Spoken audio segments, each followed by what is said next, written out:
Hi everybody, my name is Ariana Albaran. I will be talking about web-based content resources. Question 1. What are strategic procedures that allow teachers and students to navigate the web efficiently to find resources to meet various educational needs? Strategic procedures that teachers could use is to have kids to do research on different topics that they are learning in class so that they all learn new things in groups. Also, the teacher could make the kids look up documentaries or actual research papers written by professors. Question 2. How learning digital citizenship skill helps teachers and students address each of the safety, security, and privacy challenges they are likely to encounter in an online environment.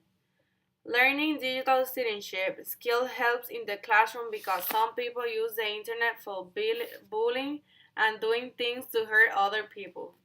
The reason is it's good to learn this is because everything you put online stays online, and this can come back to hurt a students or administrator in the future, whether it is to get a job or just to life in general. Question 3. Develop information literacy practices throughout targeted online search strategies and information analysis techniques. This is important because teachers want students to learn from precise and correct sources on the internet because nowadays anyone can post anything and be biased towards certain topics, so it is important to learn and discuss how to analyze information and how to determine if something is factual or opinion based. Question 4. Locate archive, immersive, and live web content to meet various educational needs. There are plenty of content online that are good and serve as educational content, such as in YouTube. They are broadcasters that post videos on entire lessons. There are also websites on that end in .edu.arc.gov. These websites are very helpful and accurate. Question 5. Explain the benefits and challenges of locating and using open educational resources in educational context. Using open educational resources is beneficial because students can find out things that they did not know and learn. It is bad because there are so many things out on the internet that they might also encounter something that is not right or something that is opinion based. Question 6. Evaluation criteria to determine the ease or difficulty of integrating web content instruction. Evaluations one can do to see if using technology works is by comparing how the students do on tests and quizzes when using online-based material and book-based material. Question 7. What the features and uses of various web-based communication resources? The features of web-based communication is that people can communicate fast and easy. Also, they can send each other links of certain study topics or just something that they want to share with a friend or group of people. Question 8. Identify collaborative web-based resources and strategies that will be most effective for teaching and learning.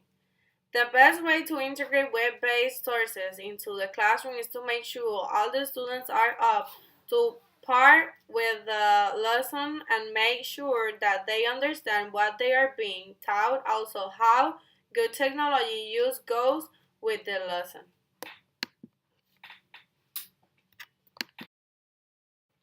Question 9. Describe web authoring tools, web design perspective, and web development processes required for web page or website creation. To create a web page, you will need to have a special app to create the website. Also, you will have to create a section introducing yourself and have any links and videos describing what you are doing and the purpose of your website. Meaning, if it's a website for a teacher, you will have educational videos and links to websites about your subject.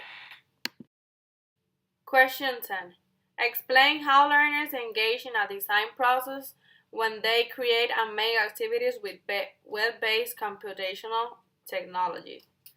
Learners engage in design because they can personalize their own website to their specific views, being the color how they want to organize it, even if it is just for something simple. They engage because they get to express themselves throughout creating something. Question 11. Describe the characteristics, benefits, challenges, and intervention strategies of blended learning models for relevant instructional situations. The benefit of intervention strategies is that if the students do not understand what their teacher is giving, they can receive help from another student.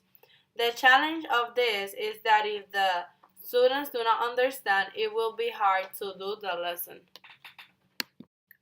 Question 12. Describe the characteristics, benefits, challenges, and integration strategies of online learning models for relevant instructional situations. The benefit of giving clear instruction in the classroom is that the students will be able to learn with more efficiency and do the work better. The challenges would be that the students may need help having to do the assignment. Question 13. Identify tools, strategies, and procedures to teach and build an online course. The tools will be to include study guides and accurate articles for the class to read. Also, discussions are very important because that way the class can communicate with each other and help each other out if they do not understand the material.